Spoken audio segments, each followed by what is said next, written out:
오랜만에 대전의 장 선생과 통화를 했다. 10여 년 전쯤 장 선생과 써니텐과의 일화가 생각난다. 써니텐이 형과 싸우고 고시원으로 탈출할 때 나와 장 선생이 새벽에 가서 도와준 기억이 난다. 써니텐은 고시원에서 7년 동안 지내다가 지금은 집으로 복귀한 상태다. 장 선생은 아프리카 TV 시청자였는데 굉장히 머리가 똑똑하고 예능감도 좋은 친구다. 유머 감각도 좋아 나와 장시간 통화해도 지루한 느낌이 들지 않고 재미있고 풍짝이 맞다. 아버님이 불교 사찰의 화가이시기도 하다. 어제는 사촌 누나 딸의 결혼식이 있어 양복을 빼입고 갔는데 호텔 이사장님이 양복 정장을 하니 사람이 전혀 달라 보인다. 평소에도 그렇게 하고 다니라고 하셨다. 결혼식에 가서 사촌형들과 만났다. 특히 혜수형은 굉장히 정이 많고 인간성이 좋은 사람이다. 내가 주택관리사 취소 위기에 있던 1999년 동해까지 가서 어떻게든 나를 도와주려고 했던 기억이 난다. 혜수형은 군대 있을 때 사람이 하도 좋고 정이 많아 선후배들과 동기들로부터 너무 정에 약하지 말라는 충고를 들을 정도로 인간성이 좋다. 아들 인성교육을 잘 시켜 내가 혜수형네 전화를 하면 아들 춘식이는 철수 삼촌이세요 하며 예절 바르게 나를 대했던 기억이 난다. 결혼식 하객이 인산인해였고 점심 뷔페도 사내진미였다. 요즘 결혼식은 형식 절차를 최소화하여 지루하지 않게 재미있게 하는 것이 감회가 새로웠다. 왠지 냉정한 느낌의 인상을 가진 사람들을 학교 우등생이나 유명인, 사회, 지도층 등 이른바 잘난 사람들 중에서 볼 수 있다. 그런 사람을 대하면 왠지 자존심이 상하고 무시당한 것 같고 불쾌한 것은 인지상정이 아닌가 싶다. 그런데 심리학적으로 보면 냉정함은 일종의 방어기제이다. 즉 상대방과 갈등이 생길 때 일정 거리를 둔다든가 상대하지 않겠다는 것이다. 다 그런 건 아니지만 정이 많은 듯한 사람들은 사람들과 갈등이 생길 때 화를 내거나 심지어 언어나 신체적 폭력을 행사하곤 한다. 하지만 냉정한 사람은 다르다. 갈등이나 불화가 생길 때 상대방과 상대하지 않는 방법으로 자신의 신념을 지키며 싸우지 않겠다는 것이며 상대방에게 피해를 주고 싶지 않다는 것이다. 이렇게 냉정한 사람을 다른 각도로 바라보면 세상 사람들 중에 특히 미워할 사람도 불쾌한 사람도 없이 두루두루 인맥을 넓게 유지하며 잘 살 수 있지 않을까 싶다.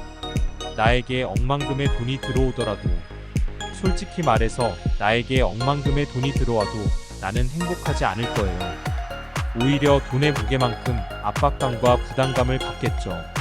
만약 나에게 엄청난 돈이 들어온다면 나는 그 돈을 어머니에게 빚갚을 거라. 최소한의 의식주를 위해 쓸 것이요. 불우이웃이나 불쌍한 동물들의 복지를 위해 쓸 거예요. 그래야 제가 행복하거든요. 나에게 중요한 것은 건강과 행복이에요. 나의 건강과 행복을 해치는 건 그 어떤 것이라도 단호하게 거절할 거예요. 믿어주세요. 레알 일입니다. 이런 사람들 별로다. 나보다 자신의 종교가 더 중요하다는 사람. 나보다 자신의 사상이나 이념을 중요히 여기는 사람. 나보다 자신의 일이나 공부가 더 중요하다는 사람. 나보다 자신의 취미에 더 시간을 쓰는 사람. 술이나 도박, 게임 등에 중독돼 나를 소홀히 여기는 사람. 나보다 반려동물을 더 사랑하는 사람. 이런 사람들 별로다. 친구나 애인으로 부적합하니 거리를 둘 것. 사랑은 괴롭고 슬픈 게 아니다. 대중가요 가사를 보면 사랑에 대한 많은 얘기들이 나온다. 그런데 사랑은 슬픈 거라고, 괴로운 거라고, 눈물의 씨앗이라고, 사랑하기 때문에 이별한다고 하는 내용들이 많다. 사랑이 슬픈 거라면 그건 사랑이 아니었기 때문이다. 사랑이 괴로운 것이라면, 눈물의 씨앗이라면 그 역시 사랑이 아니었기 때문이다. 진정 사랑한다면 이별하지 말고 결혼하고 잘 살아야 한다. 그대 어떤 누구를 사랑하는가? 그러면 사랑을 고백하고 대쉬해서 쟁취하라. 그러면 당신은 사랑으로 인해 자연스럽게 행복해짐을 느끼게 될 것이다. 나는 환자 피보는 의사 억만금을 줘도 안 한다. 내 적성에 맞지 않다. 매일 출퇴근하고 비상근무하는 빡빡한 일정도 지옥 같을 것 같다. 나는 매일 범죄자 만나야 하는 변호사 등 법조인도 안 한다. 내 적성에 맞지 않다. 나는 통칼을 기반으로 싸움 일삼는 정치인 시켜줘도 안 한다. 사색과 명상, 그리고 윤리를 중요시하는 나와 맞지 않다. 아무리 사회적으로 알아주거나 돈 많이 주는 직업도 나에겐 못하는 게 아니라 안 하는 거다. 유튜브나 개인 방송 BJ가 최고다. 출퇴근 안 해도 되고 누가 뭐라는 사람도 없고 자유롭기 때문이다. 돈을 적게 받더라도 내 적성에 맞고 즐거운 일을 하는 게 인생을 행복하게 사는 비결이다. 나 째째할래. 만약 다단계 업을 하는 사람이 가입 권유를 하면 단호히 거부하라. 만약 그 사람이 왜 사람이 그리 째째하냐? 고 말하면 단호히 말하라. 나 째째할래. 만약 큰 돈으로 도박하는 사람이 1,000원 정도씩 소액 베팅을 하며 즐기는 나에게 왜 그리 째째하게 베팅을 하냐 그러면 단호히 말하라. 나 째째할래. 만약 아는 사람이 형편이 별로인 나에게 몇만 원만 빌려달라고 말하면 거부하고 싶을 땐 거부하라. 만약 그 사람이 당신에게 왜 그리 사람이 돈 몇 푼 갖고 째째하냐? 고하면 단호히 말하라. 나 째째할래. 만약 밥을 먹을 때 상대방이 돈이 별로 없는 나에게 밥값을 계산하라고 하면 더치페이 하자고 하라. 그러면 그 사람이 그럴 것이다. 왜 그리 사람이 돈 몇 푼 갖고 그리 째째하냐? 그러면 단호히 말하라. 나 째째할래. 만약 어떤 사람이나 기획부동산 업체에서 곧 큰 인프라가 들어설 부동산이나 땅에 돈을 투자하라 그러면 단호히 거절하라. 왜 그리 사람이 째째하냐? 그러면 즉시 대답하라. 나 째째할래. 째째한 것이 나쁜 것은 절대 아니다. 우리가 살아감에 있어 째째함이 현명함이 되는 경우가 무척 많은 것이다. 찜찜한 돈관계나 투자를 하니 보다는 째째한 것이 마음 편하고 훨씬 낫다. 열등감과 우월감 극복하기. 바야흐로 품성의 시대다.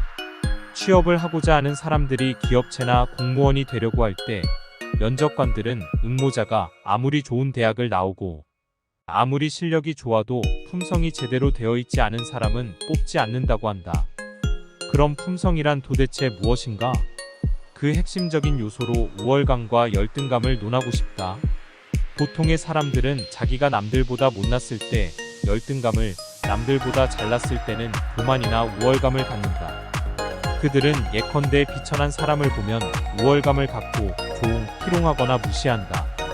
반대로 잘난 사람을 볼 때는 열등감과 비굴한 마음을 갖는다.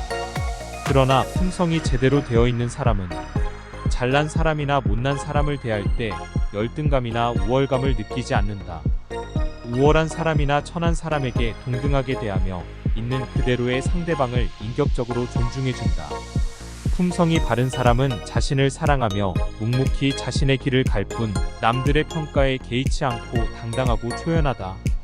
그들은 세상에서 오직 하나뿐인 나로서 건전한 자아를 갖고 살아간다. 실력도 중요하지만 올바른 품성을 갖고 있을 때 세상은 그에게 기회의 문을 열어준다. 부디 바른 품성을 지녀 행복해지기를. 백수예찬. 나는 백수다. 내가 원하는 시간에 자고 일어나고 밥 먹고 논다. 전문 직업인들이나 직장인, 장사하는 사람들처럼 시간에 쫓기거나 얽매이지 않는다. 아침에 일찍 출근할 필요도 없고 야근할 일도 없다. 지옥철이나 만원 버스 타며 시달릴 일도 없다. 나에겐 괴롭히는 상사도 없고 견제하는 동료도 없으며 나를 모함하는 사람도 없다. 사람들은 전문직이나 지위가 높은 사람들, 돈 많은 사람들을 부러워하는데 나는 전혀 그렇지 않다. 의사처럼 아픈 환자들과 매일 상대하거나 변호사처럼 범죄를 저지른 사람을 만날 필요도 없다. 장사하는 사람들처럼 하루 종일 일하며 손님을 맞을 필요도 없다. 남들은 어떻게 볼지 모르지만 나는 자유롭고 행복하다. 나처럼 시간 많은 사람도 없을 것이다. 나는 나와 코드가 맞는 친구들만 만나며 아무데나 활개치며 다닌다. 나는 하고 싶은 일만 하며 하기 싫은 일은 절대로 하지 않는다. 많은 사람들이 나를 부러워하는데 그것도 상당히 일리가 있다. 나는 나만의 세계 속에서 나만의 철학을 갖고 산다. 나는 행복한 백수다. 그 마음 내가 알아. 욕구불만을 이기지 못해 해결할 방법이 없어서 대리만족으로 전자제품을 사는 너. 그 마음 내가 알아. 예쁜 여성에게 무시당하고 서러워서 억울해하는 너. 그 마음 내가 알아. 비단결 같은 착한 마음을 가졌지만 남들에게 인정 못 받고 경시당하는 너. 그 마음 내가 알아. 어린 시절 집에서 기르던 개가 사람들로부터 무참히 잔인하게 목매달려 몽둥이 세례를 받고 죽어보신탕이 된 사건을 잊지 못하고 불쌍해하며 담배로 아픈 마음을 달래는 너. 그 마음 내가 알아. 무참한 공장식 사육장에서 비인도적으로 살다가 도축장으로 향하는 돼지, 소, 닭들의 순진한 모습을 보며 궁휼하고 가련한 마음에 눈물을 흘리는 너. 그 마음 내가 알아. 다른 사람들은 다 행복한 것 같은데 너만 외딴 섬에 있는 듯 처절한 외로움을 느끼고 있는 너. 그 마음 내가 알아. 답답하고 억울하고 아프고 외로운 너의 마음 신도 다 아시고 계실 거야. 사실 내 잘못은 없잖아. 신이 도와주시고 위로해주시고 해결해주실 거야. 사랑해. 왜 그리 시무룩하게 혼자 앉아 무슨 생각을 혼자 하고 있냐고? 다른 사람들처럼 서로 어울려 활기차게 얘기할 수 없냐고? 사실 나는 바빠서 그래. 나는 자연과 동물들과 신과 끊임없이 소통하며 얘기하고 있어서 강자의 피부라고. 약자의 강한 원리로 이루어진 이른바 사회성에 맞춰 살고 싶지 않아. 특히 당신들처럼 의리도 없고 신용도 없고 이해심도 인간미도 없는 수준 낮은 인간들하곤 어울리고 싶지 않아. 난 지금도 세계와 우주의 평화와 복지를 위해 내가 기여할 수 있는 방안을 심각하게 고민하고 있어. 서운하겠지만 나 바쁘니까 다음에 얘기하자고. 안녕. 흔히 초년 고생은 사서도 한다라는 말이 있다. 내가 어른이 되고 중년을 넘어서 생각해보니 정말 맞는 말 같다. 특히 가난은 견디기 힘든 고통인데 소년의 가정이 가난해도 열심히 노력해 올바른 길을 갔다면 어른이 되어 안정된 가정도 이루고 정상적인 삶을 살고 성공하는 케이스를 많이 봤다. 그런데 가난보다 훨씬 심한 것이 있다. 바로 정신적 충격인 트라우마이다. 일반 사람들은 가난하지만 열심히 사는 사람은 갸륵히 여기고 도와주려고 한다. 그러나 건전한 일반 사람들이 모르는 사각지대에 위치해 있는 사람들이 겪는 무시, 따돌림, 천대, 조롱, 희롱, 추행을 겪은 사람들의 고통은 안 당해본 사람은 모른다고 할 정도로 매우 큰 인생의 상처를 안기게 된다. 그것도 정상적인 사람들에게 당한 트라우마라면 더욱 비통하고 억울하고 상처가 아무는 시간이 길다. 가난을 경시하는 것은 아니지만 가난을 겪었던 사람들보다 정신병원이나 감옥에도 갔다 오고 군대 가서 학대도 당해보고 알코올 중독에도 걸려보고 도박 중독도 경험해보고 노숙자나 창녀, 거지가 되는 경험을 했던 사람들의 아픔은 이루 말할 수 없다. 트라우마는 되도록 안 겪는 게 상책이지만 트라우마로 인한 정신적 상처를 극복한다면 올바른 자아관을 갖게 되고 인간 내면의 성숙도가 깊어지는 경험을 할 수 있다. 그대 인생의 나락에 있다 할 정도로 큰 정신적 트라우마를 입었는가? 그대의 상처는 시간이 지나가면 작아지거나 없어지리라. 상처를 극복하라는 말은 안 하겠다. 트라우마를 극복하는 게 얼마나 어려운 것임을 아니까. 다만 당신이 신이 주신 달란트를 활용해 스스로 잘하고 좋아하는 일을 개발해 현실적으로 성취를 얻는다면 당신의 인격적 성숙도는 성인의 반열에 낄 수 있을 정도로 클 것이고 신도 갸륵하게 여기고 일반 사람들도 존경하고 우러러보는 세상의 빛과 소금 같은 소중한 존재가 될 것임을 명심하기 바란다. 아울러 트라우마를 경험하는 계기로 정신적 성숙을 해본 사람을 통해 인류는 발전하고 진보한다는 사실을 잊지 말기 바란다. 우문현답. 그 유명 동요 작가에게 어떻게 그렇게 유명한 동요 작가가 되었나요? 부러워요. 어제 성격이 아이처럼 유치하고 순진해요. 그런 점들을 잘 이용한 것 같아요. 아이 같은 미숙한 성격을 고치면 동요 만드는 일도 그만할 거예요. 그 유황과 중 가장 힘들다는 사시치료 전문 유명암과 의사에게 어떻게 사시 같은 어려운 분야에서 많은 사람들에게 새 빛을 주게 됐나요? 본인이 어렸을 적 사시를 알았거나 사시로 고통받는 사람들을 도와주고자 하는 어떤 절실한 사명감 같은 게 있었나요? 사명감 같은 거 없어요. 어머니가 안과 전문이셨는데 사시가 가장 힘들고 어려운 분야이니 한번 도전해보라고 하셔서 즉 어머니의 강압에 의해서 사시 전문의가 된 거죠. 그 대한민국에서 손꼽히는 수학자에게 수학은 학생들이 가장 힘들어하고 어렵게 생각하는 과목인데요. 어떻게 수학의 전문가가 되셨나요? 대단하세요.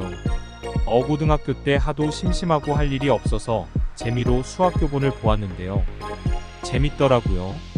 제가 계산하는 걸 좋아하거든요. 지금도 이해타산 철저하게 따지고 손해보는 행동은 절대로 안 하는 스타일이에요. 저 같은 성격 별로 좋은 거 아니죠. 음식을 싸고 맛있게 하면서도 주문한 지 5분도 안 돼. 음식을 식탁에 갖다 주는 식당 사장한테 어떻게 그리 음식을 맛나게 하시고 신속하게 차려올 수 있나요? 저는 고등학교 졸업하고 수십 년간 죽식당 일만 해왔어요. 그러니 남들보다 음식을 잘 만들겠죠.